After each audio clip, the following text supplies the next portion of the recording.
Bonjour, bonjour, ici Véronique Hubert, votre formatrice et conseillère en entreprise agricole spécialisée dans l'animal de compagnie et en particulier le chien et le chat. Alors dans le cadre de notre guide gratuit destiné aux futurs éleveurs et aux éleveurs débutants de chiens et de chats, nous allons parler aujourd'hui, pour ce qui concerne la femelle en chaleur, la prévision de l'insémination. Alors déjà, une insémination, c'est quoi ?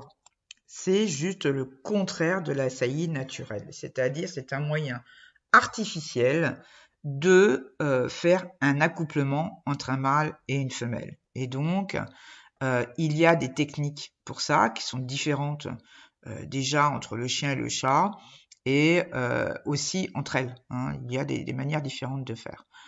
Alors, déjà, il faut bien comprendre que entre le chien et le chat, on va dire qu'on a des difficultés différentes, puisque finalement, on a une approche du comportement de l'animal qui est différente aussi.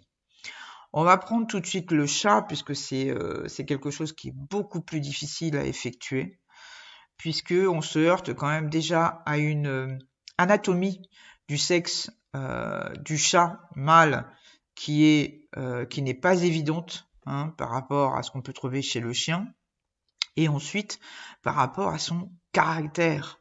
Il est bien évident que pour prélever un chat mâle, puisqu'il s'agit de ça, ça ne doit pas être facile, et donc il faut l'habituer effectivement quand même très régulièrement et petit à se laisser manipuler, contrairement au chien où c'est, on va dire, beaucoup plus mécanique, on va dire ça comme ça.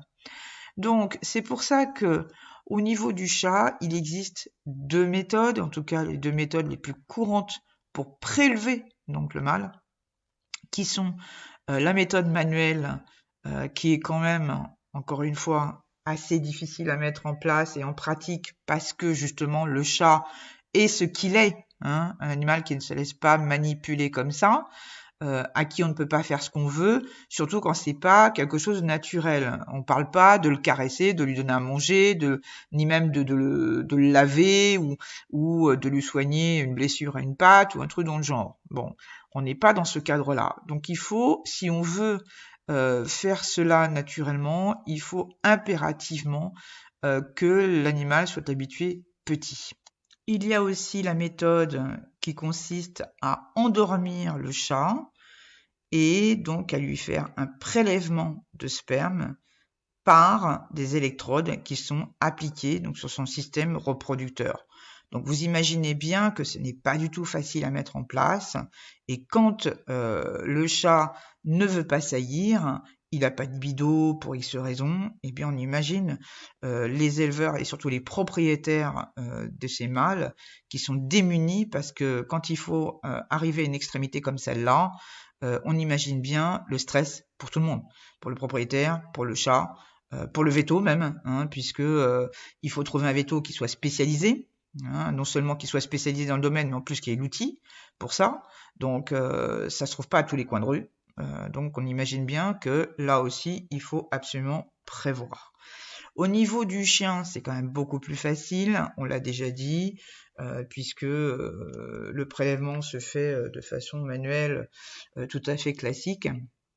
Et il est assez facile pour des mâles qui sont relativement bien dans leur tête de se laisser prélever. Mais là aussi, vous pouvez l'habituer relativement jeune à se faire prélever. Alors, je voudrais mettre en garde quand même par rapport à ça, c'est de ne pas prélever un mâle trop souvent. Et en tout cas, pas systématiquement pour toutes les saillies qu'il pourra faire, soit de chez vous si le mâle vous appartient, soit à l'extérieur qui vous appartienne ou pas. Tout simplement parce que, on va dire qu'intrinsèquement, le mâle comprend très vite qu'il se fatigue beaucoup moins à être prélevé qu'en faisant une saillie naturelle. Donc, on arrive à un paradoxe qui fait que un mâle qui est habitué à être prélevé, eh bien, au bout d'un moment, qui peut venir très tôt, il ne veut plus saillir. Donc, c'est évident que quand vous avez affaire à des propriétaires de femelles, admettons que le mâle soit à vous, et que vous avez des propriétaires de femelles qui viennent et qui veulent absolument une saillie naturelle et que le mâle ne veut pas saillir, vous êtes face à un gros problème quand même, parce que le mâle, lui, il se formate avec l'idée, donc il va être prélevé, il vient même vous chercher, hein, je vous le dis, hein, il vient même gratter avec la patte à votre bras pour dire, bon allez, on commence, hein, on n'a pas que ça à faire, voilà. Et en fait, il tourne un peu autour de la femelle et donc il fait l'aller-retour entre vous et la femelle en vous disant, bon bah, on fait quoi maintenant, quoi, vous voyez? Donc ça, c'est, je vois d'ici des éleveurs, des propriétaires de mâles qui ont déjà vu ça et qui doivent sourire de leur côté. Donc on a tous vu ça, hein, quand on pratique, on a l'habitude de pratiquer ça, on le voit. Donc essayez de ne pas habituer votre mâle à être prélevé systématiquement chaque fois qu'il y a une chienne ou une chatte en chaleur. Alors sur le chat, encore une fois, c'est quand même très rare. Beaucoup de chats ont quand même une très très très bonne libido, hein, donc et très jeune. Donc en général, quand il y a des femelles en chaleur, et du fait d'ailleurs que les femelles sont en chaleur très très très souvent, le mâle est sollicité aussi hormonalement parlant, hein, on va dire ça comme ça, très souvent. Donc, tôt ou tard, évidemment, sa libido se réveille et il fait son travail. Voilà, hein, que ce soit des femelles à la maison, des femelles à l'extérieur. N'oubliez pas que l'insémination doit toujours être pratiquée justement en dernier recours. Il faut essayer de, de laisser faire la nature, hein, c'est quand même le mieux. Les cas où on peut utiliser l'insémination, c'est des mâles qui ne veulent pas saillir ou qui ne sachent pas saillir. Ça peut être aussi des mâles qui ont une trop grande différence de taille. Alors là, on est plus au niveau du chien, hein, parce qu'au niveau du chat, c'est plus rare. Entre la femelle qui peut être petite très souvent avec un mâle qui est peut-être au maximum de la taille, hein, dans la même race, hein, on est bien d'accord. Mais ça peut être l'inverse, hein, un tout petit mâle avec une femelle qui est déjà bien imposante. Donc, il est évident que on a du mal à avoir une saillie naturelle dans ces cas-là, et on peut pratiquer l'insémination pour justement aider ce type d'accouplement. Ça peut être aussi pour préserver le mâle de contamination possible. Hein. Moi, par exemple, il y a 30 ans, j'avais connu un éleveur allemand qui avait laissé son mâle saillir une femelle, et en fait, il ne savait pas, et d'ailleurs le propriétaire de la femelle ne savait pas non plus. La femelle était infectée, ça a infecté le mâle. Le mâle n'a jamais pu reproduire chez son propriétaire. C'est-à-dire que la première saillie qu'il a faite a été une saillie extérieure, et le mâle a été contaminé et n'a plus jamais pu saillir. Par bonheur, il avait gardé la sœur de ce mâle qui a reproduit, hein, mais comme quoi, voilà. Donc on va dire que beaucoup d'éleveurs aujourd'hui préfèrent que leur mâle saillisse à l'extérieur par insémination, c'est-à-dire sur des chiennes ou sur des chattes venant de l'extérieur, pour éviter justement des contaminations de maladies par des bactéries, des virus, même à la limite, qui sont potentiels. Voilà, donc ça, ce sont les cas où on peut prévoir l'insémination. Ça peut être aussi un mâle qui ne peut pas saillir suite à un accident, par exemple, ou parce qu'il a déjà un certain âge. Ça peut être ça. Et il y a aussi, évidemment, les opportunités de saillie qui ne pourraient pas être faites de toute façon en un temps normal. On parle par exemple de chiens ou de chats, donc de mâles qui sont à plusieurs milliers de kilomètres, et donc dans ce cas de faire importer donc du sperme, donc ici en France, que ce soit du sperme réfrigéré ou que ce soit du sperme congelé, hein, donc ce sont des pratiques assez courantes, ou que ce soit par exemple un mâle qui soit décédé et qui aurait eu la congélation, hein, de son sperme, c'est-à-dire qu'il y aurait des paillettes qui soient stockées dans un endroit privilégié et qui est conçu pour ça. Et en général en France, vous avez donc les écoles vétérinaires qui sont là pour ça. Vous avez donc l'école vétérinaire de Nantes, celle de Maison-Alfort, celle de Lyon, et en théorie celle de Toulouse, si je me trompe pas, il y en a peut-être une autre, mais bon, pas dans mon souvenir. Sachez que les vétérinaires qui ont l'autorisation d'inséminer du sperme congelé, donc que ce soit du sperme qui a été congelé du vivant, enfin comment dire, alors que l'animal est encore vivant, hein, ou sur un animal qui est décédé, ne sont pas tous dans les écoles vétérinaires. Il y a une liste de vétérinaires autorisés à inséminer du sperme congelé alors qu'il n'officie pas à l'école vétérinaire. Donc, je pense que cette liste doit être disponible justement auprès des écoles vétérinaires en question, que ce soit ici en France ou que ce soit à l'étranger, si le sperme en question est à l'étranger.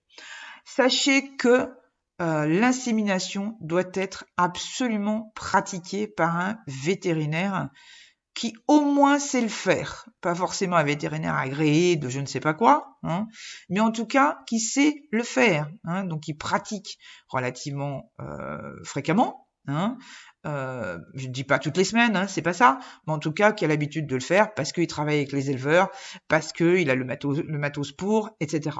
Donc, si vous avez une possibilité d'insémination à faire, si vous prévoyez le coût, eh bien, mettez-vous en quête très rapidement, soit d'un vétérinaire qui sait le faire, soit une école vétérinaire pas loin, soit un vétérinaire agréé justement pour faire l'insémination, qu'elle soit en sperme réfrigéré ou en sperme congelé, ou des inséminations comme on appelle en intra-utérin. Bon, c'est très spécifique là aussi. Hein, je vais pas m'étaler dans les détails parce que je suis pas véto et puis surtout parce que je l'ai jamais fait, mais je sais que ça existe et que ça fonctionne très très bien. Sachez aussi, et ça, ce sont des idées préconçues, quand une insémination a été faite au jour d'aujourd'hui, avec les connaissances que l'on a, avec le matériel dont on dispose, que ce soit pour le suivi des chaleurs et donc pour trouver le moment optimum et de l'ovulation et de la saillie, on voit bien que le taux de réussite de l'insémination est pratiquement aussi élevé, voire plus élevé qu'en saillie naturelle. Donc ça, c'est bien. Hein. Donc ne prenez pas l'insémination comme quelque chose, bon, ben voilà, on ne sait pas si ça va marcher, etc. Mettez toutes les chances de votre côté, et c'est pour ça qu'il faut prévoir très, très, très à l'avance une insémination, parce que justement, c'est quelque chose que vous ne pouvez pas décider comme ça du jour au lendemain, même si vous ne savez pas si le mâle, par exemple, que vous allez utiliser, que ce soit chez vous ou que ce soit à l'extérieur, si vous ne savez pas s'il va saillir ou pas parce qu'il est jeune, par exemple, parce que il n'a jamais sailli ou parce que il n'a jamais été pratiqué sur lui le prélèvement, hein, par exemple, eh bien, prévoyez ça. Prévoyez ça, surtout si vous avez des kilomètres à faire. Demandez au propriétaire du mâle, surtout s'il est loin, s'il connaît un vétérinaire à côté de chez lui pour faire une insémination au cas où. Au cas où la saillie ne serait pas possible. Vous avez des femelles, par exemple, qui sont récalcitrantes. Là aussi, tiens, c'est un cas que j'ai oublié. Des femelles qui refusent de se faire saillir, quoi. Elles refusent de se faire chevaucher par un mâle, elles refusent toute pénétration, alors qu'elles sont archi prêtes pour ça. Hein, donc, par exemple, elles ont été super suivies, on sait que c'est le bon moment. D'ailleurs, elles asticotent tous les mâles autour. Hein, puis par contre, dès que vient le moment, ah non non, genre Miss Prout hein, non non non, attention, c'est mon petit derrière moi, vous n'y touchez pas, d'accord, voilà. Donc ça arrive malheureusement assez fréquemment. Donc prévoyez éventuellement une insémination pour pallier à ce genre de choses. Il n'y a pas de raison que ça ne fonctionne pas. Ne pas oublier aussi le côté administratif. N'oubliez pas que si vous faites une insémination à votre femelle et surtout si c'est une insémination en semences semi-réfrigérées ou en semences congelées, vous devez remplir certains documents. Le vétérinaire, que ce soit au départ ou que ce soit à l'arrivée, doivent remplir des documents, doivent attester que votre femelle a bien été inséminée par tel mâle, immatriculé avec tel numéro de puce, etc. N'oubliez pas ça, ok? Voilà, donc demandez bien les documents qu'il faut, surtout si c'est une importation de sperme. Hein. C'est très très très administratif et très lourd. N'oubliez pas aussi le coût, que ce soit ce que j'appellerais une saillie assistée. C'est-à-dire que vous allez chez le véto, en catin, et puis vous avez, soit c'est votre mâle et votre femelle, soit c'est votre femelle et le mâle d'un propriétaire, vous cavalez chez un véto à côté pour faire l'insémination, parce que finalement ça marche pas, soit pour faire importer du sperme, soit pour l'insémination en tant que telle, tout ça a un coût. Donc prévoyez et surtout, évidemment, faites-le bien longtemps à l'avance, hein, parce que ce sera en plus du montant du prix de la saillie, évidemment. D'accord? Voilà. Donc voilà, eh bien écoutez, j'espère que tous ces petits conseils vous auront été utiles. Je vous souhaite une excellente soirée et je vous dis à très bientôt.